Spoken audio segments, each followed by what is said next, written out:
جو کوئی بھی توحید کے لیے کھڑا ہوگا، جو کوئی بھی توحید کا علم بردار بنے گا، توحید کی دعوت و تبلیغ کرے گا، توحید کی غیرت لے کے زندگی میں آگے چلے گا، شرک کے خلاف کھڑا ہوگا، نرفع درجات، ہم اس کے درجات بلند کر دیں گے۔ اور وہ ابراہیم تھے جنہوں نے اخلاص کے ساتھ توحید پہ کام کیا، تو آج ہزاروں سال بعد ابراہیم علیہ السلام سب سے زیادہ متفق علیہ شخصیت، یعنی یہود، نصارہ، مسلمان، تینوں کی جو بڑی شخصیت ہے ابراہیم علیہ السلام۔ ہمارے نبی صلی اللہ علیہ وسلم کو اس کو یہ کہا ہے جن سے یہ شرک کا ہونے کا کوئی شائبہ نہیں ہے، کوئی پاسبلٹی نہ تھی نہ ہے، ان کو یہ بات کہی جا رہی ہے کہ اے نبی آپ سے بھی اگر یہ ہو جاتا تو پھر آپ کے عمل ضائع ہو جاتے۔ بھئی یہ کہتے بھی اللہ نے جو بنایا اس میں کون سی کوئی بڑی بات ہے، یہ قرآن جو اس کو آپ معجزہ بنا کے بھیج رہے ہیں کون سا کوئی بہت ہی مختلف کلام ہے، ابھی بناتے تھے ہم ایسا کلام، اور بنایا بھی تھا نا، الفیل ملفیل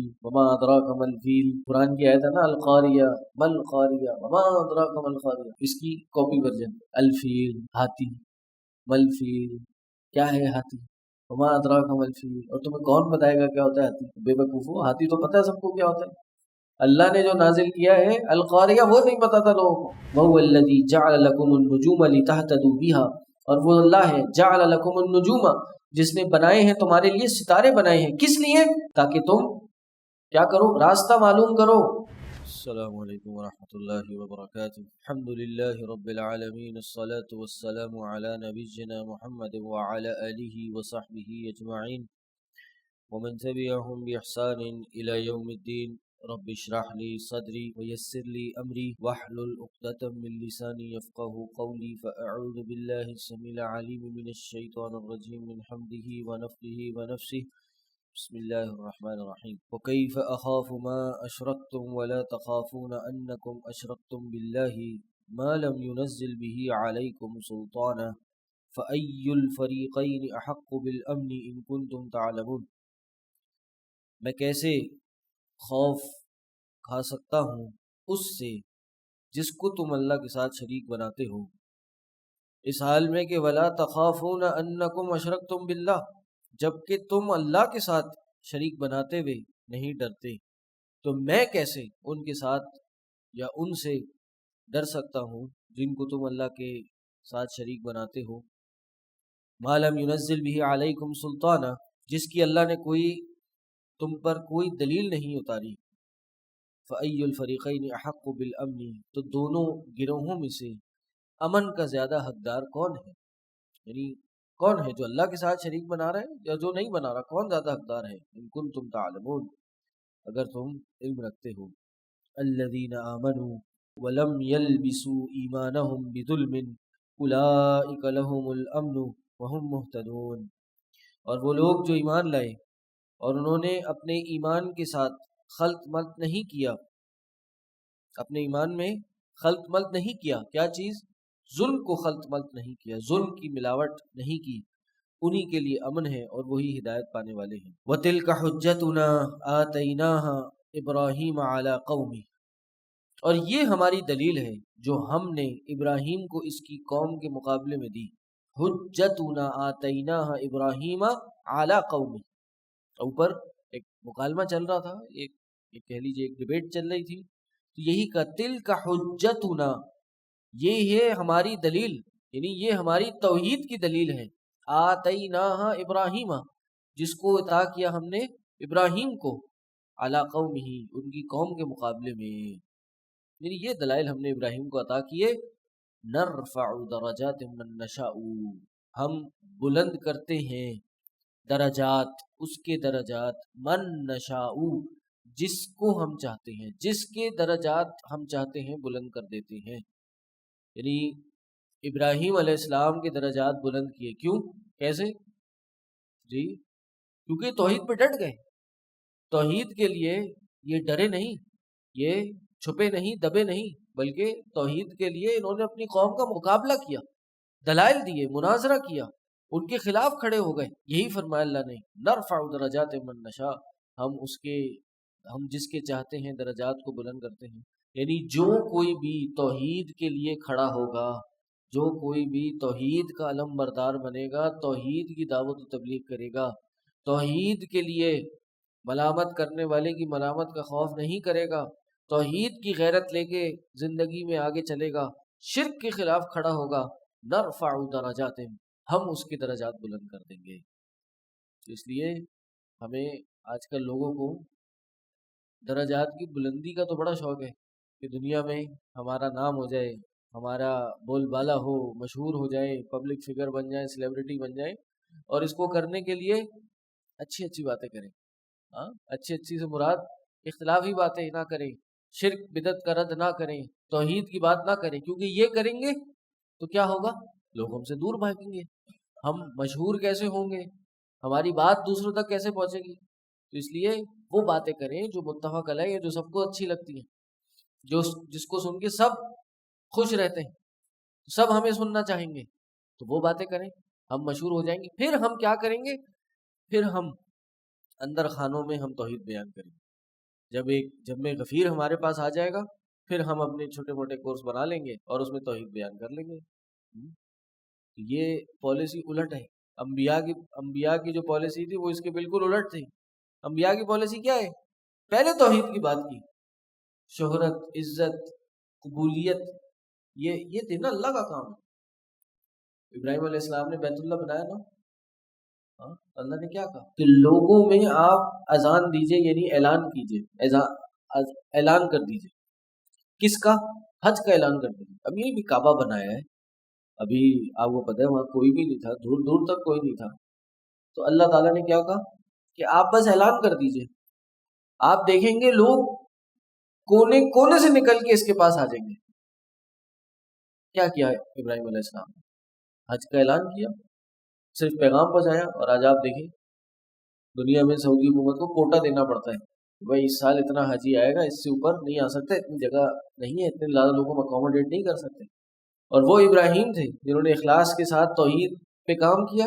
تو آج ہزاروں سال بعد ابراہیم علیہ السلام سب سے زیادہ متفق علیہ شخصیت ہے، یعنی یہود، نصارہ، مسلمان، تینوں کی جو بڑی شخصیت ہے ابراہیم علیہ السلام ہے۔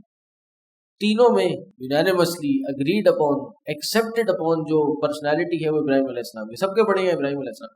مشرکین مکہ بھی مانتے تھے ہم تو ابراہیمی ہیں، ہم تو ابراہیم کے پیروکار ہیں، تبھی تو اللہ بار بار توحید جب بیان کرتا ہے تو ابراہیم علیہ السلام کا تذکرہ کر دیتا ہے کہ اچھا تم توحید کے دعوے دار ہو، تم ابراہیمی ہو، ابراہیمی بننے کا دعویٰ کر رہے ہو، تو اصل دیکھو تو ابراہیم کیسے تھے، یہ تو دیکھو ابراہیم کی دعوت کیا تھی، عمل کیا تھا، عمل تمہارا الٹ ہے، دعوت تم کچھ اور کر رہے ہو۔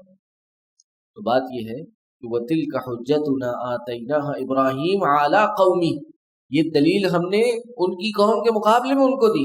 پھر نَرْفَعُ دَرَجَاتٍ مَّن نَّشَاءُ، ہم ان کے درجات بلند کرتے ہیں جس کے چاہتے ہیں۔ اور یہ دنیا میں بھی ابراہیم علیہ السلام کے درجات بلند ہوئے نہیں ہوئے؟ اللہ نے بڑھاپے میں اولاد دی، اللہ نے پھر اسحاق دیے، اسماعیل دیے، پھر ان کی ذریت میں اللہ نے ایک انبیاء کی پوری ایک لڑی چڑھا دی۔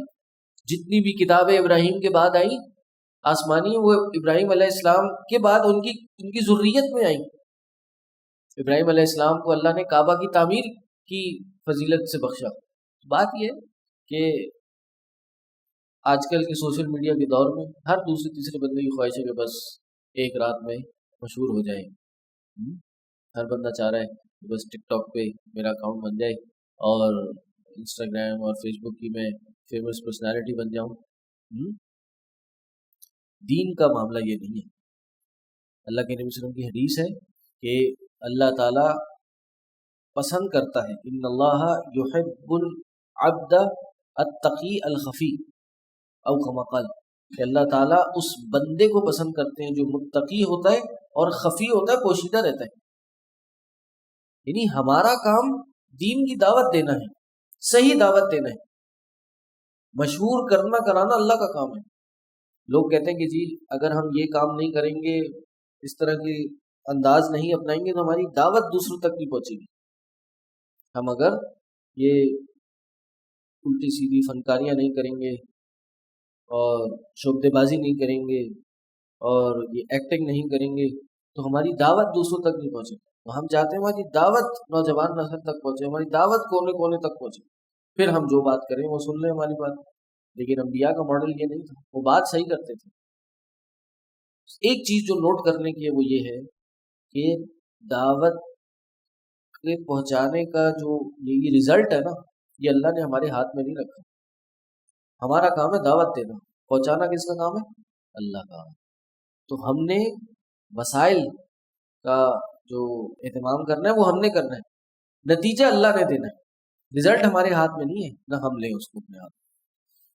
وَتِلْكَ حُجَّتُنَا آتَيْنَاهَا إِبْرَاهِيمَ عَلَىٰ قَوْمِهِ نَرْفَعُ دَرَجَاتٍ مَن نَّشَاءُ إِنَّ رَبَّكَ حَكِيمٌ عَلِيمٌ۔ وَوَهَبْنَا لَهُ إِسْحَاقَ وَيَعْقُوبَ۔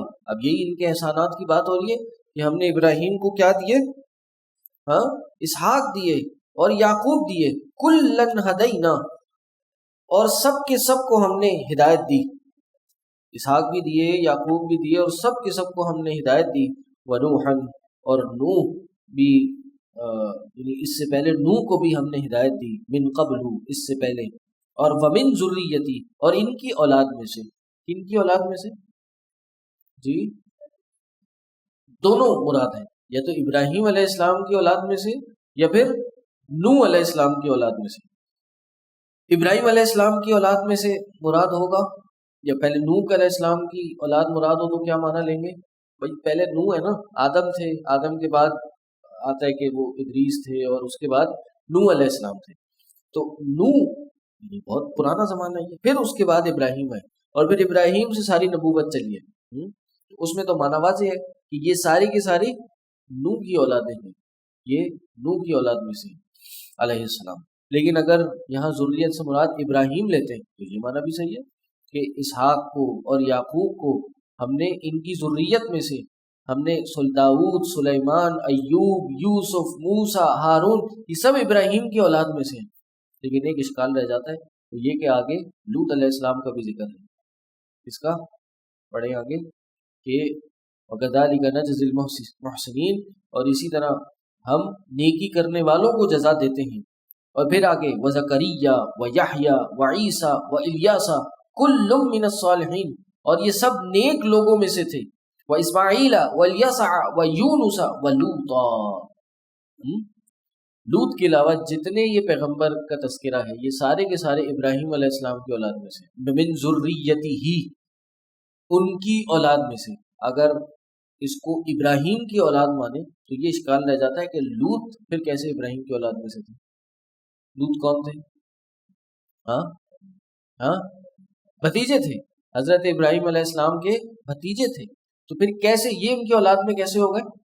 اس کا ایک جواب یہ ہے کہ بھتیجے کو بھی بیٹا کہا جاتا ہے، صحیح، جیسے چچا کو اب کہا جاتا ہے، باپ کہا جاتا ہے، تایا چچاؤں کو آبا کی لسٹ میں شامل کیا جاتا ہے، اور قرآن سے یہ ثابت ہے۔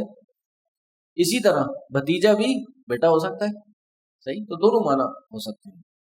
فرمایا وَكُلًّا فَضَّلْنَا عَلَى الْعَالَمِينَ، اور ان سب کو علی العالمین، تمام جہانوں پہ ہم نے فضیلت بخشی۔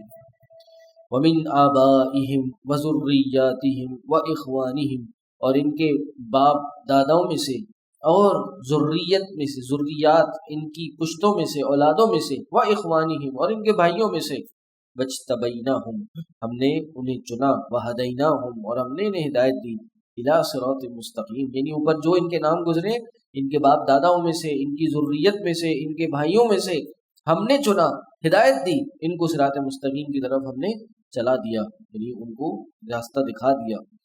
ذَلِكَ هُدَى اللَّهِ يَهْدِي بِهِ مَن يَشَاءُ مِنْ عِبَادِهِ، یہ اللہ کی ہدایت ہے، هُدَى اللَّهِ يَهْدِي بِهِ مَن يَشَاءُ، جس کو وہ چاہتا ہے اپنے بندوں میں سے وہ ہدایت دیتا ہے۔ وَلَوْ أَشْرَكُوا لَحَبِطَ عَنْهُمْ مَا كَانُوا يَعْمَلُونَ، اگر یہ سارے کے سارے شرک کرتے، بڑا اہم نکتہ ہے وہ یہ کہ وَلَوْ أَشْرَكُوا، اگر یہ شرک کرتے، کون شرک کرتے؟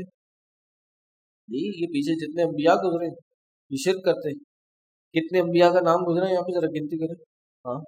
18 انبیاء کا نام گزرا ہے، یہ 18 کے 18 انبیاء جن میں اولو العزم پیغمبر بھی ہیں، وہ بھی اگر شرک کرتے، انہوں نے بھی کبھی شرک کیا ہوتا، لَحَبِطَ عَنْهُمْ مَا كَانُوا يَعْمَلُونَ، تو جو یہ عمل انہوں نے کیے ہوتے وہ ہم برباد کر دیتے، یا برباد لحبط عنہم، برباد ہو جاتے ان کے اعمال جو انہوں نے کیے تھے۔ یعنی شرک کی سزا کیا ہے کہ انسان کے سارے اعمال برباد ہو جاتے ہیں۔ اللہ کے نبی صلی اللہ علیہ وسلم کو بھی کہا تھا نا، قرآن کی آیت ہے کیا، لئن اشرکت لیحبطن عملک، اگر آپ یعنی اے نبی آپ نے بھی اگر شرک کیا ہوتا تو آپ کے بھی سارے کے سارے عمل برباد ہو جاتے، وَلَتَكُونَنَّ مِنَ الْخَاسِرِينَ، اور ضرور بالضرور آپ خسارہ پانے والوں میں ہو جاتے۔ یہ نبی علیہ السلام کو کہا، اس نبی کو، ہمارے نبی صلی اللہ علیہ وسلم کو، اس کو یہ کہا ہے کہ جن سے یہ شرک کا ہونے کا کوئی شائبہ نہیں ہے، کوئی پاسبلٹی نہ تھی نہ ہے، ان کو یہ بات کہی جا رہی ہے کہ اے نبی آپ سے بھی اگر یہ ہو جاتا تو پھر آپ کے عمل ضائع ہو جاتے، تو پھر مجھ اور آپ کا کیا مقام ہوگا کہ ہم نہ رسول ہیں، نہ اولو العزم ہیں، نہ ہماری کوئی گارنٹی ہے کہ ہم شرک سے پاک ہوں گے۔ تو مجھے اور ہم آپ کو کتنا سوچنے کی ضرورت ہے، شرک سے بچنے کی ضرورت ہے۔ جی ہاں، تنبیہ ہے، بالکل تنبیہ ہے، ہمارے لیے تنبیہ ہے، یقیناً تنبیہ ہے۔ یعنی یہ پیغمبر، یہ میسج پیغمبروں کے لیے نہیں ہے، کیونکہ ان سے تو شرک ہونا ناممکنات میں سے ہے، پاسبل ہی نہیں ہے، لیکن یہ خطاب ہم سے ہے کہ جب ان ہستیوں کو تنبیہ کی جا رہی ہے جن سے یہ ہونا ناممکن ہے، تو جن سے ہونا ممکن ہے ان کا کیا معاملہ ہوگا۔ اولئک الذین آتیناہم الکتاب والحکم والنبوۃ، اور یہی وہ لوگ ہیں جن کو ہم نے کتاب عطا کی، والحکم اور حکم، والنبوۃ اور نبوت عطا کی، فإن یکفر بها هؤلاء فقد وکلنا بها قوما لیسوا بها کافرین، اگر یہ کفر کریں بہا ہؤلاء، اس چیز کے ساتھ، اس چیز کا یہ انکار کریں، ہؤلاء یہ لوگ، کون لوگ؟ مشرکین مکہ یا کوئی بھی جن کے طرف یہ پیغام ہے، کفار، نبوت کو نہ ماننے والے، اگر یہ اس کا انکار کرتے، فقد وکلنا بہا قوما لیسوا بہا بکافرین، تو ہم ان کی جگہ دوسری قوم مقرر کر دیں گے، وکلنا بہا قوما لیسوا بہا بکافرین، جو ان کے انکار کرنے والے نہیں ہوں گے۔ یعنی یہ انکار کر رہے ہیں تو ہمارے لیے کیا مسئلہ ہے، اب ان کو ہٹائیں گے، دوسری قوم لے آئیں گے، اب ایسی قوم لے آئیں گے جو اس کا انکار نہیں کریں گے۔ یہ اگر انکار کر رہے ہیں اپنا ہی نقصان کر رہے ہیں۔ قرآن کو حافظے سے پڑھنا افضل ہے یا قرآن دیکھ کے پڑھنا افضل ہے؟ ہاں کیوں؟ حفظ کی فضیلت نہیں ہے، حفظ مکہ ہوگا جی، کیوں دیکھ کے پڑھنا افضل ہے؟ جی اسی لیے کہ قرآن کو، مصحف کو دیکھنا بھی ایک عبادت ہے۔ امام نووی رحمہ اللہ کہتے ہیں کہ قرآن کو حافظے سے پڑھنا اور دیکھ کے پڑھنا، اس میں زیادہ افضل دیکھ کے پڑھنے کا ہے۔ ٹھیک ہے، وہ الگ بات ہے کہ حفظ کے لیے آپ مصحف سامنے نہیں رکھیں گے، حفظ کو بہتر بنانے کے لیے، لیکن اگر ایک چیز حفظ ہے اور آپ کے پاس دونوں چوائسیز ہیں اور مقصد حفظ مضبوط کرنا نہیں ہے، مقصد صرف قرات کرنا ہے، تو پھر دیکھ کے پڑھنا زیادہ افضل ہے۔ اس لیے سامنے رکھیں، کیا آیتیں چل رہی ہیں آنکھوں کے سامنے ہوں گی، کیا آیتیں ہیں، کیا الفاظ ہیں، دماغ میں بیٹھے گی وہ آیتیں، ترجمے کے ساتھ بیٹھیں گی، صرف سنے نہیں۔ جی دونوں ایک ہی ہیں، قرآن میں پڑھنا، موبائل میں پڑھنا اور مصحف میں پڑھنا ایک ہی بات ہے انشاءاللہ۔ بس تھوڑا فرق یہ ہے کہ مصحف کے بارے میں علماء کہتے ہیں کہ اس کو وضو کر کے یا پاک حالت میں ہاتھ لگانا چاہیے، موبائل کو آپ کسی بھی حالت میں پکڑ سکتے ہیں۔ یہ کچھ احکامات کے فرق ہیں، ورنہ جو یہ دیکھنے والی بات ہے وہ موبائل میں بھی ہو یا فزیکل ہو، دیکھ کے تو آپ پڑھ رہے ہیں، آیت سامنے ہے، اس حوالے سے دونوں برابر ہیں، اللہ عالم۔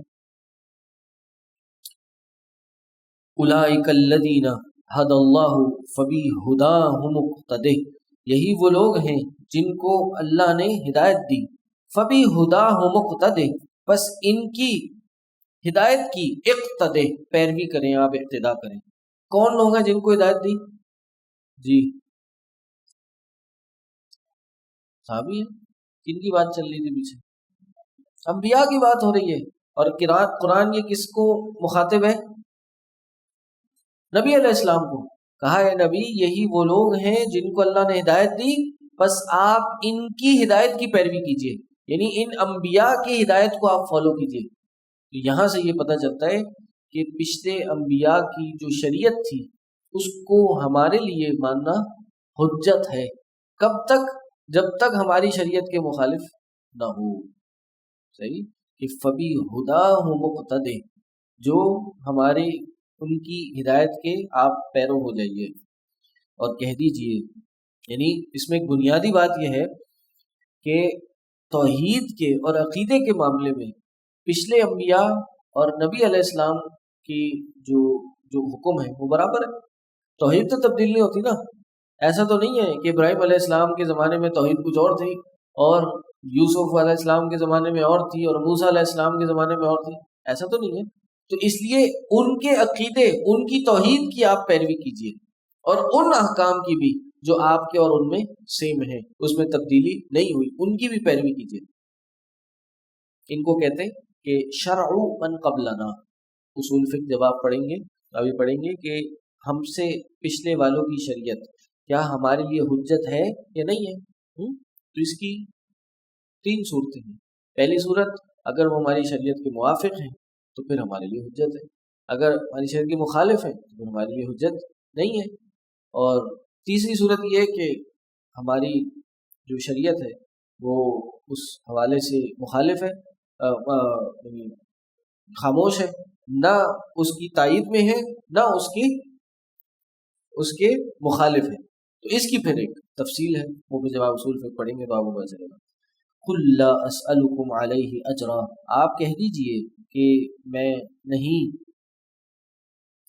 سوال کرتا اس چیز پہ اجر کا، یعنی میں جو دین کی دعوت دے رہا ہوں میں اس پہ پیسے نہیں مانگتا۔ اصلاً جو دین کی دعوت ہے وہ ایسی ہے، دعوت فری ہوتی ہے بھائی۔ دین کا کام انسان کو اصل جو ہے فری آف کاسٹ کرنا چاہیے۔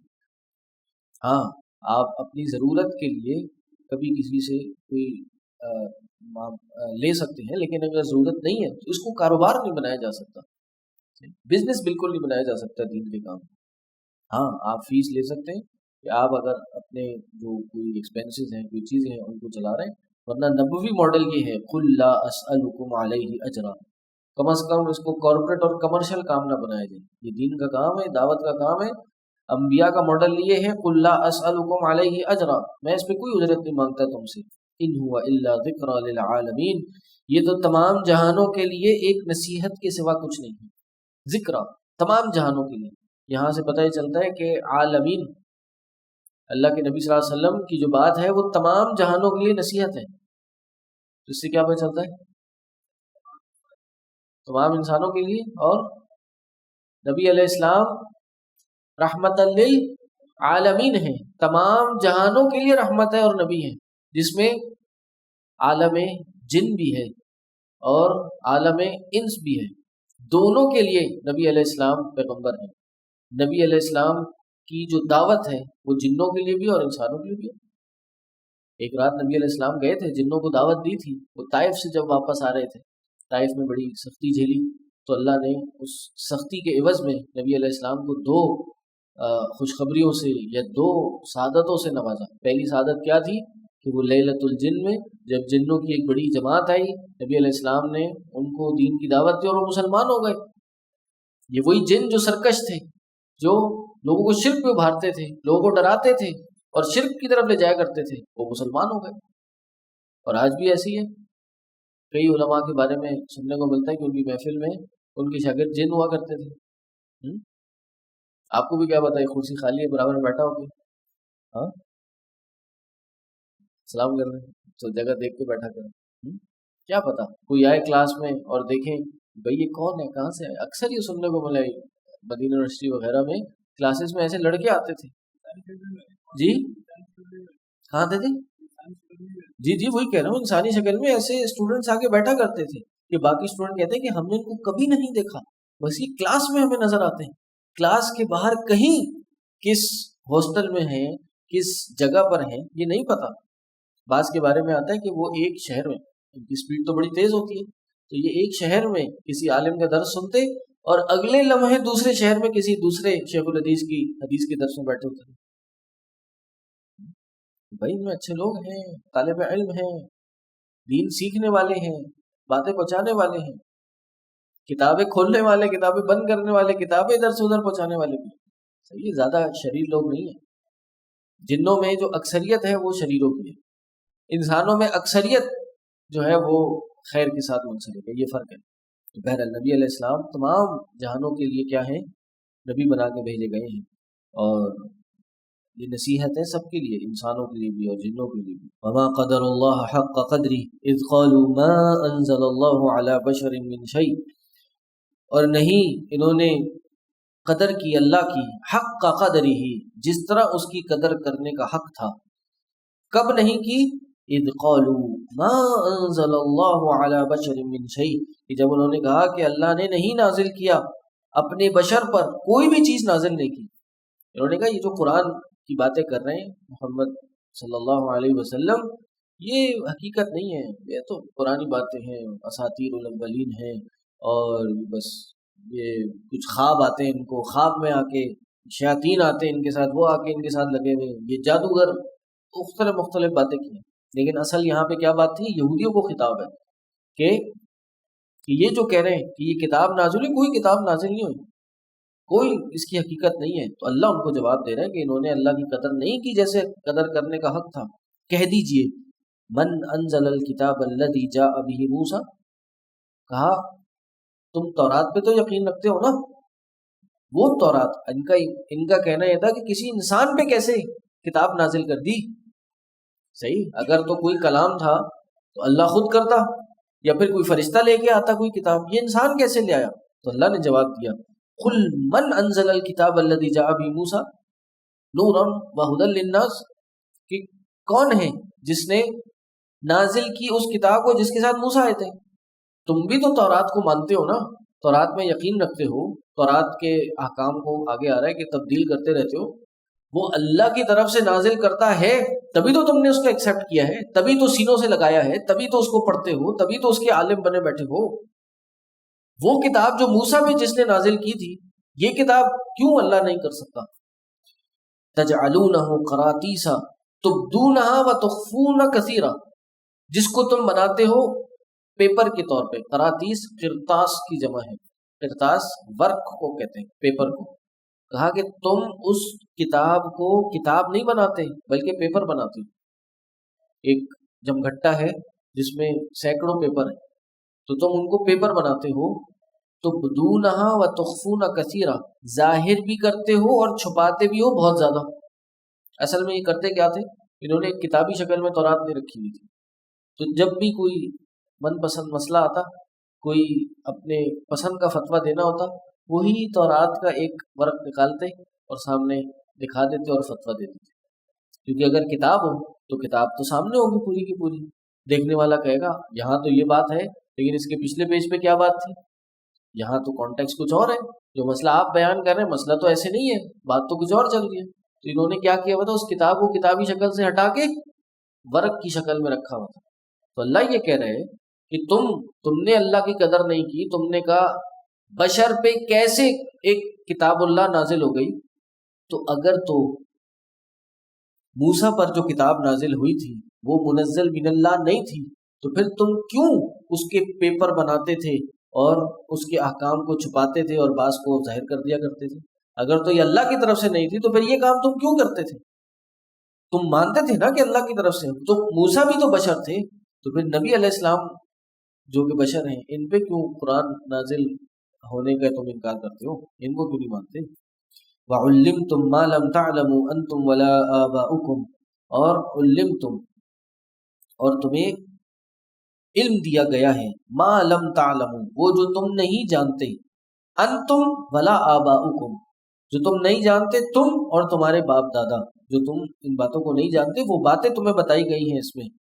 کہہ دیجئے قل اللہ، قل کہہ دیجئے یہ اللہ ہے، ثم ذرہم فی خوضہم یلعبون، اور پھر ان کو چھوڑ دیجئے کہ یہ اپنی فضول باتوں میں کھیل رہے ہیں، اپنی فضول بحثوں میں کھیلتے جا رہے ہیں۔ وَهَذَا كِتَابٌ أَنزَلْنَاهُ مُبَارَكٌ، اور یہ کتاب انزلناہ ہم نے نازل کی ہے، مبارکن بابرکت ہے، مصدق الذی بین یدیہ، تصدیق کرنے والی ہے اس چیز کی جو آپ کے ان کے سامنے ہے، یعنی یہ قرآن تصدیق کرتی ہے تورات کی، انجیل کی، یہ آسمانی کتابیں ہیں، اس لیے یہ قرآن نازل کیا ہم نے جو کہ بابرکت ہے، اور کس لیے وَلِتُنذِرَ أُمَّ الْقُرَى وَمَنْ حَوْلَهَا، اور اس لیے بھی نازل کیا تاکہ آپ ڈرائیں ان لوگوں کو جو ام القریٰ والے ہیں۔ ام القریٰ کیا ہے؟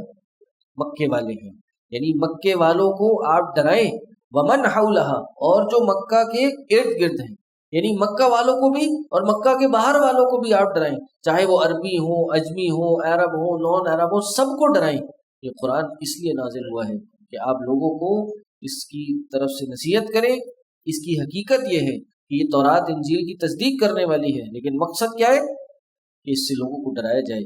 والذین یؤمنون بالآخرۃ یؤمنون بہ، اور جو لوگ آخرت پر ایمان لاتے ہیں وہ اس پہ ایمان لاتے ہیں۔ کیا مطلب؟ کہ قرآن پہ ایمان لاتے ہیں، آخرت پہ ایمان لاتے ہیں۔ جو قرآن پہ ایمان لائے گا وہ تو بائی ڈیفالٹ آخرت پہ بھی ایمان لے آئے گا نا، تو اس لیے فرمایا کہ جو لوگ ایمان لاتے ہیں آخرت پہ، یؤمنون بہ، وہ اس پہ بھی ایمان لے آئیں گے، وہم علی صلاتہم یحافظون، اور وہ اپنی نمازوں کی حفاظت کرنے والے ہوتے ہیں۔ یعنی ایمان کے بعد سب سے اہم چیز کیا ہے؟ نماز، نمازوں کی حفاظت کرنے والے ہوتے ہیں، نمازوں کو ضائع کرنے والے نہیں ہوتے، نمازوں کو اپنے وقت سے نکالنے والے نہیں ہوتے۔ نماز ارکان، پورے ارکان کے ساتھ، سنت کے طریقے پہ پڑھنے والے ہوتے ہیں۔ اللہ کے نبی صلی اللہ علیہ وسلم کی حدیث ہے، بعثت الی الناس کافہ، مجھے لوگوں کی طرف، تمام لوگوں کی طرف نبی بنا کے بھیجا گیا ہے۔ ومن اظلم ممن افترى علی اللہ کذبا، اور اس سے زیادہ ظالم کون ہو سکتا ہے جس نے اللہ پہ جھوٹ باندھا، او قالا، یا پھر اس نے یہ کہا، اللہ پہ جھوٹ باندھا، کیا جھوٹ باندھا؟ کہ شرک کیا اللہ کے ساتھ۔ انہوں نے کہا کہ بھائی یہ جو بت ہے نا، یہ جو ہمارے لات منات عزا ہیں، ان کو بھی اللہ نے اختیار دیا ہوا ہے، اللہ نے ان کے ہاتھ میں شفا رکھی ہوئی ہے، اللہ نے ان کو اولاد دینے کی طاقت دی ہوئی ہے، اللہ نے ان کے ہاتھ میں رزق دیا ہے۔ ہم یہ تھوڑی کہتے ہیں یہ دیتے ہیں، اللہ بڑا ہے، اللہ نے دیا ان کو۔ آج کا مشرک یہ سوچتا ہے، مشرک یہ نہیں کہتا کہ اللہ، حالانکہ ایسے بھی ہیں مشرک، لیکن اکثریت مشرکوں کی ایسی ہے، وہ یہ نہیں کہتی کہ اللہ نہیں دیتا یہ دیتے، وہ کہتے ہیں کہ اللہ نے ان کو اختیار دیا ہے، یہ ہے تو ان کے ذریعے اللہ دیتا ہے۔ یہ جھوٹ باندھنا ہے اللہ پہ۔ یہ کہاں سے لائے بھیا آپ کی باتیں؟ کہاں سے یہ عقیدہ آپ نے اپنا ہے؟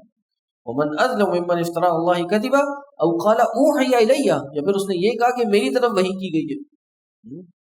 یہ جھوٹے مدعیان نبوت کی طرف اشارہ ہے، مسیلمہ کذاب، اسود انسی، اور یہ آج کے دور کا جو کذاب گزرا ہے، کون؟ مرزا غلام احمد قادیانی لعنت اللہ علیہ، اس نے یہ باتیں کی ہیں کہ میری طرف فرشتہ آتا ہے، وَلَمْ يُوحَى إِلَيْهِ، جبکہ اس کی طرف کوئی وحی نہیں کی گئی۔ وَمَنْ قَالَ سَأُنزِلُ مِثْلَ مَا أَنزَلَ اللَّهُ، اور وہ جو یہ کہے سَأُنزِلُ، میں ان قریب نازل کروں گا، مِثْلَ مَا أَنزَلَ اللَّهُ، اس جیسی چیز جو اللہ نے نازل کی۔ بھئی یہ کہتے بھی اللہ نے جو بنایا اس میں کون سی کوئی بڑی بات ہے؟ یہ قرآن جو اس کو آپ معجزہ بنا کے بھیج رہے ہیں، کون سا کوئی بہت ہی مختلف کلام ہے؟ ابھی بنا دیتے ہیں ہم ایسا کلام، اور بنایا بھی تھا نا، الفیل ملفیل وما ادراک ملفیل، وہ قرآن کی آیت ہے نا، القاریہ ملقاریہ وما ادراک ملقاریہ، اس کی کاپی ورژن، چائنا ورژن بنایا۔ الفیل ہاتھی، ملفیل کیا ہے ہاتھی، وما ادراک ملفیل، اور تمہیں کون بتائے گا کیا ہوتا ہے ہاتھی؟ بے وقوفو، ہاتھی تو پتہ ہے سب کو کیا ہوتا ہے۔ اللہ نے جو نازل کیا ہے القاریہ، وہ نہیں پتا تھا لوگوں کو۔ بہرحال مزے کی بات یہ ہے، قرآن نے کھلا چیلنج دیا ہے، مطلب قرآن کی حقانیت اور اس دین کی حقانیت کے لیے صرف یہ ایک دلیل کو پکڑ لیا جائے نا تو یہ کافی ہے۔ وہ کیا؟ کہ 1400 سال سے یہ چیلنج کھلا چیلنج ہے کہ اس قرآن جیسی ایک آیت ہی لے آؤ، اس جیسا قرآن لے آؤ یا اس جیسی صورت لے آؤ یا ایک آیت ہی پیش کر دو۔ لیکن مزے کی بات یہ ہے، لوگوں نے اسلام کے خلاف جتنا چاہا پروپیگنڈا کیا، اسلامی جو تعلیمات ہیں جتنا چاہا ان کو توڑا مڑوڑا، پیسہ استعمال کیا، اسلام کو دبانے کے لیے طاقت استعمال کی، لیکن قرآن کی اس چیلنج کا آج تک جواب نہیں دے سکے. جتنی تگ و دو کر لی، قرآن جیسا دوسرا قرآن نہیں لا سکے. آج تک چیلنج ہے اور قیامت تک کا چیلنج ہے. یہ اس کی حقانیت کی دلیل ہے کہ اس میں یہ اوپن چیلنج ہے. اور آج تک اسلام کو ختم کرنے، اسلام کو باطل قرار دینے کی کتنی لوگوں نے کوشش کی، لیکن اس چیلنج کو یعنی ایکسیپٹ نہیں کر سکے، یا کر لیا تو اس کا رزلٹ نہیں دے سکے، اس جیسا قرآن نہیں لا سکے. یہ واحد ایک اس قرآن کی حقانیت کی دلیل ہے. کسی ایتھیسٹ کو جا کے صرف یہی دکھا دو جو کہہ رہے ہیں خدا نہیں ہے اور یہ پتہ نہیں دین سچ ہے یا نہیں ہے، اور بھائی یہ آیت ہے قرآن میں، جاؤ فاتو بسورۃ من مثلہ، ٹھیک ہے ایک ایسی صورت لے آؤ، جاؤ نا بھائی ایک صورت لے کے آؤ، بناؤ ایسی صورت. یہ جو عربی کے حروف ہیں، یہ جو عربی کی ایک سینٹنس ہے، اسٹرکچر ہے، ایسا ہی کوئی چیز لے آؤ. وَلَوْ تَرَىٰ إِذِ الظَّالِمُونَ فِي غَمَرَاتِ الْمَوْتِ، کاش آپ دیکھیں ظالمین کو کہ جب وہ موت کی سختیوں میں ہوں گے. وَالْمَلَائِكَةُ بَاسِطُو أَيْدِيهِمْ، اور فرشتے اپنے ہاتھ پھیلائے ہوں گے، کیا کہیں گے؟ اخرجوا انفسکم، نکالو اپنی روحوں کو، نکالو اپنی جانیں. کاش آپ دیکھیں کہ ظالم جب ایسی یہ باتیں کر رہے ہیں، جب ان کی روحیں قبض ہوں گی تو کیا ان کی حالت ہوگی. الیوم، کہا جائے گا آج کے دن، تجزون عذاب الہونی، تمہیں جزا دی جا رہی ہے، عذاب الہونی، ذلت کے عذاب کی جزا دی جا رہی ہے. کس وجہ سے؟ بما کنتم تقولون علی اللہ، اس وجہ سے جو تم اللہ پہ کہا کرتے تھے، غیر الحق کی، جو ناحق باتیں، جو فضول باطل باتیں اللہ کے بارے میں گڑا کرتے تھے، اس کی وجہ سے تمہیں ذلت کا عذاب چکھایا جا رہا ہے، اس کی جزا دی جا رہی ہے. اور تم کنتم عن آیاتہ تستکبرون، تم اللہ کی آیتوں سے تکبر کیا کرتے تھے. کاش وہ دن آپ دیکھیں کہ جب ان کا یہ انجام ہوگا. تو بھائی اللہ کے بارے میں کلام کرنے سے پہلے 100 دفعہ سوچنا چاہیے. اپنی زبان سے یہ توہین آمیز جملے نکالنے سے پہلے 100 کیا 1000 دفعہ سوچنا چاہیے کہ وہ کیا بات کرنا چاہ رہا ہے. چلے ایک بھائی آئے میرے پاس، انہوں نے ایک سوال کیا اور انہوں نے پوچھا کہ بھائی اس سے اللہ کو کیا مسئلہ ہے، یہ حرام ہے تو اس سے اللہ کو کیا پرابلم ہے. یہ سوال تھا. تو بہرحال لا علم لوگ ہوتے ہیں، اس طرح کی باتیں کر جاتے ہیں. تو ان کا سوال بھی بڑا عجیب تھا. تو اس طرح کی باتیں کرتے ہوئے انسان کو تھوڑا سا رکنا چاہیے. بھائی وہ اللہ کے بارے میں بات کر رہے ہیں، اتنی بڑی کائنات خود سے نہیں وجود میں آ گئی. اللہ کے وجود کی سب سے بڑی دلیل یہ ہے کہ اس کائنات کو بنانے والا کوئی ہے، دنیا میں ہر چیز کا بنانے والا ہے. ہم کسی چیز کے بارے میں نہیں کہہ سکتے خود سے وجود میں آ گئی. جو انسانوں نے بنائی ہے جو چیز، اس کے بارے میں کبھی کوئی نہیں کہے گا خود سے وجود میں آ گیا. کوئی کہے گا بھائی یہ خود ہی بن گیا. تیز ہوائیں چلی اور بجلی کڑکی اور کہیں سے زمین پھٹی، او جی کہیں سے پلاسٹک نکلا، دانا نکلا، وہ پگھل گیا، ہوا آئی، سورج آیا، ڈائی خود ہی بن گئی، ڈائی میں پینٹ چلا گیا، اور جی وہ کی بورڈ کی کیز بن گئی، پھر کچھ دھماکہ ہوا تو یہ کی بورڈ کی شکل بن گئی. آپ کہیں گے شاید لگ رہا روزہ لگ رہا ہے آپ کو، تھوڑا بس کر دیتے ہیں. کہے گا کچھ زیادہ ہو گیا بھائی، تھوڑا سا آپ ڈاکٹر کو جا کے دکھائیں، ذہنی مریض ہو گئے. بھائی دنیا کے بارے میں انسان کبھی نہیں کہتا کہ 10 طرح کے دھماکے ہوئے اور یہ وجود میں آ گئی. لیکن اس اتنی بڑی کائنات جو فلالیس ہے، اس میں تو فلا ہے نا، جب تک بٹن نہیں دباؤ چلے گا نہیں، جب تک سیل نہیں لگاؤ، بیٹریاں لگاؤ، آن نہیں ہوگا. روبوٹ بنا دیا انسان نے. ایسا روبوٹ نہیں بنایا کہ اس کو کوئی چیز چباؤ، تھوڑے دنوں بعد وہ جو ڈینٹ ہے وہ خود ہی صحیح ہو جائے گا. یہ اللہ کی قدرت ہے جس میں کوئی فلا نہیں ہے. ہزاروں کروڑوں سال سے سورج جہاں سے نکل رہے وہیں غروب ہو رہا ہے، کوئی اس میں چینج نہیں ہوئی. کبھی یہ نہیں ہوا کہ جی آج چھٹی میں چلا گیا یا آج کوئی ٹیکنیکل خرابی کی وجہ سے سورج نہیں نکلا صبح. ہوا ہے کبھی؟ بہترین سے بہترین انسانوں کا سسٹم بھی کہیں نہ کہیں ٹیکنیکل خرابی کی وجہ سے فالٹ کر جاتا ہے، لیکن اللہ کا سسٹم نہیں کرتا. اور وہ ایسی چیزیں ہیں کہ جو انسان کے بنیادی ضرورت کے لیے ہیں. آج مارس پہ جانے کی باتیں ہو رہی ہیں. مارس پہ آپ کو پتہ ہے زندگی کیسی ہوگی؟ ایلون مسک سے کسی نے پوچھا کہ جی وہاں کا لائف اسٹائل کیسا ہوگا؟ بولے گا کہ نو، یہ لگژریس لائف اسٹائل نہیں ہوگا، وہاں کوئی پریولیجز نہیں ہوں گی اتنی. ابھی تو صرف وہ ایک وہاں پہ ایک ڈبہ بنانا چاہ رہے ہیں کہ جہاں پہ کچھ آکسیجن مل جائے. اب آپ سوچیں آپ کے اوپر 10 کلو کا سلنڈر لگاؤ اور آپ نے چلنا جی، کیسا لگے گا؟ آپ ایک بیگ اٹھاتے ہوئے جان نکل جاتی ہے، موبائل 1 سے 2 ہو جائیں تو پرابلم ہو جاتی ہے کہ نہیں یار ایک جگہ پہ رکھو وہ، اور وہ آپ نے منہ پہ ماسک بھی لگانا ہے. تو یہ جو ہم اس دنیا میں چل رہے ہیں بھائی اللہ کا بہت بڑا انعام ہے کہ یہ ہوا چل رہی ہے، اس سے ہمیں سانس جاتی ہے، جو جسم سے وہ کاربن ڈائی آکسائڈ نکلتی ہے وہ بھی اس دنیا میں استعمال ہو جاتی ہے. یہ اللہ کا نظام ہے، کھانا کھاتے جسم کو اس کی غذائیت ملتی ہے اور یہ جسم سے نکل جاتا ہے. تو یہ اللہ کا بنایا ہوا جو فلالیس سسٹم ہے یہ کیسے خود سے وجود میں آ گیا؟ تمہارا بنایا ہوا موبائل وجود میں نہیں آیا، اللہ کا بنایا ہوا انسان خود سے وجود میں آ گیا. کیسے؟ کہ جی وہ دھماکے ہوئے تو پہلے بندر بنا، بندر سے پتہ نہیں کیا کچھ بنا، بڑا بندر بنا، ہاں بندر بن کے وہ انسان بنا، اور انسان بن کے وہ پھر بندر والی باتیں کرنا شروع ہو گیا کہ انسان پہلے بندر تھا. وَلَقَدْ جِئْتُمُونَا فُرَادَىٰ كَمَا خَلَقْنَاكُمْ أَوَّلَ مَرَّةٍ، اور تم تحقیق ہمارے پاس آؤ گے اکیلے جیسے تم کو ہم نے پہلی دفعہ پیدا کیا تھا. جیسے اکیلے دنیا میں آئے تھے، دنیا میں ہم نے تمہیں پیدا کیا تھا اکیلے ہی آئے تھے، ہمارے پاس بھی ایسے ہی آؤ گے. وَتَرَكْتُم مَّا خَوَّلْنَاكُمْ وَرَاءَ ظُهُورِكُمْ، جو تمہیں ہم نے دیا تھا، وَتَرَكْتُم تم ترک کر دو گے اس کو، مَّا خَوَّلْنَاكُمْ جو ہم نے تمہیں دیا تھا، وَرَاءَ ظُهُورِكُمْ، یعنی جتنی باتیں کر رہے ہو شاید اس کے پیچھے تمہارا مقصد یہ ہے کہ تمہیں دنیا مل جائے گی، طاقت مل جائے گی، مال و دولت مل جائے گا، یہ ساری باتیں کرنے کی وجہ سے. تو سب کچھ جب تم ہمارے پاس آؤ گے اکیلے آؤ گے، کچھ لے کے نہیں آؤ گے، اس آس میں نہ لگے رہو کہ یہ چیزیں تمہارے کام آئیں گی.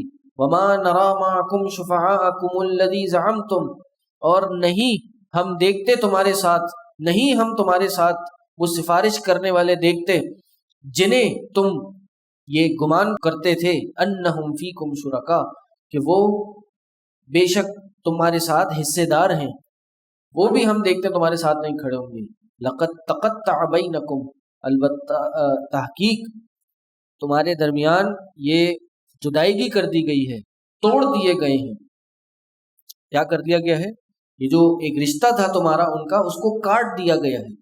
وَضَلَّ عَنْكُمْ مَا كُنْتُمْ تَزْعُمُونَ، اور گم ہو گیا ہے تم سے ما کنتم تزعمون، وہ جو تم گمان کیا کرتے تھے. اب یہ ساری باتیں کرنے کے بعد اللہ تعالیٰ کا پھر تعارف ہو رہا ہے، اللہ کی ربوبیت کا تعارف ہو رہا ہے. اللہ کی توحید بیان کرنے کے بعد اللہ کے خالق مالک ہونے کا پھر سے تعارف ہو رہا ہے. ان اللہ فالق الحب والنوى، بے شک اللہ وہ ہے جو دانے اور گٹھلیوں کو پھاڑنے والا ہے. نوا جمع ہے نواتن کی، نوات کہتے ہیں گٹھلی کو، کہ اللہ وہ ہے جو گٹھلی اور دانے کو پھاڑنے والا ہے. اور یخرج الحی من المیت، زندہ کو مردے سے نکالتا ہے، زندہ کو مردے سے نکالتا ہے. گٹھلی سے پودا درخت بناتا ہے، انڈے سے بچہ نکالتا ہے، جانور کا بچہ انڈے سے نکالتا ہے. اور یخرج الحی من المیت، کافر جو ایک میت کی طرح ہے اس سے زندے کو نکالتا ہے. ومخرج المیت من الحی، اور میت سے بھی زندہ نکالتا ہے، میت چیز سے زندہ نکالتا ہے، حی سے میت نکالتا ہے. مخرج المیتی، نکالنے والا ہے میت کو زندہ سے. بہت سے مسلمان بھی کافر ہو جاتے ہیں تو وہ حی سے میت بن گئے. اور اسی طرح حی سے میت نکالنا، انڈا کہاں سے آتا ہے؟ وہ بھی ایک جانور سے آتا ہے نا، جو بچہ ہے وہ بھی ایک جانور سے آتا ہے، جو نطفہ ہے وہ بھی ایک انسان سے آتا ہے. تو وہ شروع میں تو میت ہے لیکن وہ حی سے آتا ہے. اور اسی طرح جو گٹلی ہے آپ کے کھجور کی یا کسی بھی پھل کی، وہ کہاں سے آتی ہے؟ وہ بھی تو ایک پھلدار درخت سے آتی ہے نا، اس کے پھل میں سے آتی ہے. ذالکم اللہ، یہ اللہ ہے، یہ اللہ کا تعارف ہے، اللہ نے یہ ساری چیزیں کی ہیں. فَأَنَّا تُؤْفَكُونَ، پھر تم کہاں بہکائے جاتے ہو. فالق الاصباح، اللہ تعالیٰ نہ صرف ان کو پھاڑنے والا ہے بلکہ صبح کو بھی پھاڑنے والا ہے. جس نے تمہارے لیے بنایا رات کو سکنن، آرام کا ذریعہ بنایا، والشمس والقمر حسبانا، اور سورج اور چاند کو حساب کا ذریعہ بنایا. یہ بھی اللہ کی نعمت ہے کہ بھائی سورج چاند دیکھ کے دنوں کا پتہ چل جاتا ہے، ورنہ پتہ ہی نہ ہو کتنے مہینے گزر گئے، کتنے رات گزر گئی، کتنے سال گزر گئے۔ آج تو آپ حساب لگا سکتے ہیں نا، ورنہ اگر یہ نہ ہو تو کس طرح لگاتے ہیں حساب؟ وہاں چلے جائیں ناردرن یورپ میں، ناروے وغیرہ کے علاقے میں، وہاں 6 مہینے رات ہوتی ہے تو رات ہی رہتی ہے، 6 مہینے سورج ہوتا ہے تو سورج ہی ہوتا ہے۔ کسی نے ویڈیو بنائی کہ آدھے گھنٹے کے لیے کیا ہوتا ہے، رات ہوتی ہے وہاں پہ، پورے 22-23 گھنٹے کا روزہ ہوتا ہے، اس آدھے پونے گھنٹے میں مغرب بھی ہے، عشاء بھی ہے، افطاری بھی ہے، تراویح بھی ہے، فجر بھی ہے، سحری بھی ہے، وہی سب کچھ ہے۔ یہاں مغرب پڑھی، سحری، افطاری، عشاء، تھوڑی بار فجر۔ خیر اب یہ تو خیر تھوڑا سا ایکسٹریم کیس ہو گیا، پتہ نہیں وہاں کے علماء کا کیا فتویٰ ہے، ورنہ ایسی جگہ جہاں رات ہی رات ہو تو وہاں پہ وقت کا اندازہ لگا کے نمازیں پڑھی جاتی ہیں، ٹھیک ہے۔ لیکن اصل بات یہ ہے کہ یہ بھی ایک ڈپریسنگ سی چیز ہے کہ رات ہی رات ہے، 6 مہینے، 6 مہینے دن ہی دن ہے۔ تو یہ اللہ نے کہا، یہ نام ہے اللہ کا، ذالک تقدیر العزیز العلیم، یہ بہت غالب، زبردست غالب اور بہت علم رکھنے والے کے مقرر کیے ہوئے اندازے ہیں۔ وَهُوَ الَّذِي جَعَلَ لَكُمُ النُّجُومَ لِتَهْتَدُوا بِهَا، اور وہ اللہ ہے، جَعَلَ لَكُمُ النُّجُومَ، جس نے بنائے ہیں تمہارے لیے ستارے بنائے ہیں، کس لیے؟ لِتَهْتَدُوا بِهَا فِي الظُّلُمَاتِ الْبَرِّ وَالْبَحْرِ، تاکہ تم کیا کرو، راستہ معلوم کرو خشکی کے اور سمندر کے اندھیروں میں۔ رات کا ٹائم ہے، پتہ نہیں رستہ کدھر جانا ہے، ستاروں کو دیکھ کے آپ نے اندازہ لگایا اور رستہ معلوم کر لیا۔ اللہ نے ستارے اس لیے بنائے ہیں، اور اس کی 2 حکمتیں اور بیان کی، کتاب التوحید میں ہم نے پڑھا تھا، وہ کیا، اور یہ قرآن میں ہے کہ اللہ نے یہ ستارے، یہ نجوم بنائے ہیں 3 چیزوں کے لیے۔ ایک، ہاں، ایک تو شیطان کو مارنے کے لیے، شیاطین کے لیے رجوم ہے۔ دوسرا، زینۃ للسماء، آسمان کی خوبصورتی کے لیے، رات کو آپ دیکھتے ہیں کتنے خوبصورت آسمان لگتا ہے ستاروں کے ساتھ۔ اور تیسرا یہی ہدایت، رستوں کو معلوم کرنے کے لیے۔ اس کے علاوہ ستاروں کا جو علم ہے وہ حاصل نہیں کیا جا سکتا، غیب کی خبریں اس ستاروں کے علم کے ساتھ نہیں جوڑی جا سکتی، غیب کا اندازہ نہیں لگایا جا سکتا، وہ شرک ہے۔ قد فصلنا الآیات لقوم یعلمون، ہم نے نشانیاں کھول کھول کر بیان کر دی ہیں علم رکھنے والے لوگوں کے لیے۔ جی، ایسٹرولوجی کا کیا حکم ہے؟ ایسٹرولوجی کا حکم ناجائز ہے، ایسٹرونومی جائز ہے، ایسٹرولوجی جائز نہیں ہے کہ ستاروں کو دیکھ کر، ستاروں کی موومنٹ کو دیکھ کر مستقبل کے دنیا کے معاملات کا اندازہ لگانا، یہ جائز نہیں ہے۔ ہاں، ایسٹرونومی سے ہو سکتا ہے۔ ایسٹرونومی کیا ہے کہ آپ نے ستارے دیکھے، ستاروں کی موومنٹ دیکھی، اور اس سے جو موسم ہے ان کے تبدیلی کا، کب گرمی ختم ہوگی، کب سردی شروع ہوگی، اس کا اندازہ لگایا جا سکتا ہے۔ لیکن فلاں ستارے کے موومنٹ کی وجہ سے مہنگائی اس سال کتنی ہوگی، کس کی حکومت آئے گی، کس کی حکومت گر جائے گی، کس کی شادی ہوگی، کس کی طلاق ہو جائے گی، یہ جائز نہیں ہے۔ جی، کچھ چیزیں ایسی ہیں جو تو ہوتی ہیں، میں بھی بتا رہا ہوں آپ کو، آپ گھر پہنچیں گے کوئی شک ہے؟ میں بھی بتا رہا ہوں، اس کرسی سے کھڑے ہوں گے، دروازے سے باہر نکلیں گے، ہاں، رات تک گھر نہیں جائیں گے، کل تک گھر نہیں جائیں گے، یہی تو بات ہے کہ بھائی میں نے کہا کہ یہ بندہ گھر جائے گا، اب ہو سکتا ہے جاتا، ہو سکتا ہے نہیں جاتا، 50% پرابیلٹی تھی، لیکن چلا گیا تو میں نے کہا دیکھو، جیسے آپ نے کہا کچھ چیزیں ہوئی بھی ہیں۔ ابھی نئی اسٹرالوجی لگائی تھی نا کہ وہ ستارہ جو ہے نا وہ 80 سال بعد طلوع ہوتا ہے، وہ طلوع ہو گیا ہے، اور یہ جب طلوع ہوتا ہے تو امریکہ کی بربادی آ جاتی ہے، اور یوں ہو جاتا ہے اور وہ ہو جاتا ہے۔ تو 80 سال پہلے بھی امریکہ کی بربادی ہوئی تھی، وہ تو چلی رہی ہے بربادی۔ ابھی جو افغانستان میں ان کو شکست ہوئی ہے وہ کوئی کم بربادی ہے؟ 10 سال وہاں پہ رہے، پیسہ بھی لگایا، طاقت بھی لگائی، کچھ بھی نہیں ہوا۔ وہی جو طالبان تھے وہ ان کے آگے کچھ نہیں کر پائے۔ یہ سب باتیں ہیں، آپ ہاروسکوپ کھول لیں، اس میں آپ یہ باتیں پڑھیں گے، وہ 4 باتیں لکھی ہوئی ہوں گی اس میں سے، اور ایسی ایمبیگوس باتیں ہوں گی، ایک نہ ایک تو ثابت ہو ہی جائے گی۔ تو ہونے نہ ہونے کا تعلق اس سے نہیں ہے کہ کوئی چیز صحیح ہے کوئی چیز غلط ہے، ٹھیک ہے۔ شیاطین بھی آتے ہیں، کوئی باتیں آگے بتاتے ہیں۔ ستاروں کو آپ ان کام کے لیے استعمال نہیں کر سکتے، یہ حرام ہے۔ اگر یہ سچ بھی ہے جو کہ نہیں ہے تو یہ حرام ہے، یہ جائز نہیں ہے۔ جی ہاں، نہیں کسی نبی کے بارے میں نہیں آتا۔ سلیمان علیہ السلام کے بارے میں آتا ہے کہ ان کو جو جانور تھے وہ ان کی جو بولی ہے وہ سمجھا کرتے تھے، اور وہ ان کو اللہ نے ان کو ان کے تابع کر دیا تھا۔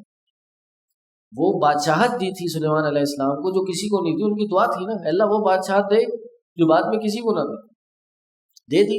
سارے جانور جن سب ان کے تابع ہو گئے، ہاں ہوا بھی تابع ہو گئی، ان کی سب تابع کر دیے ان کے۔ ہمیں یہ نہیں دیکھنا پچھلی قوموں میں کیا ہوا تھا، یہ اتنی تفصیل میں جانے لگے بھائی قرآن کھولیں حدیث دیکھیں، حدیث میں واضح ہے نہیں، خلاصہ یہی ہے علم کی طرف آئیں، کتابیں پڑھیں، عالم عالمہ کورس میں ایڈمیشن لیں، درس نظامی سیکھیں، کتابیں پڑھیں، تو یہ مسائل واضح ہیں۔ چلیں جی، سبحان اللہ۔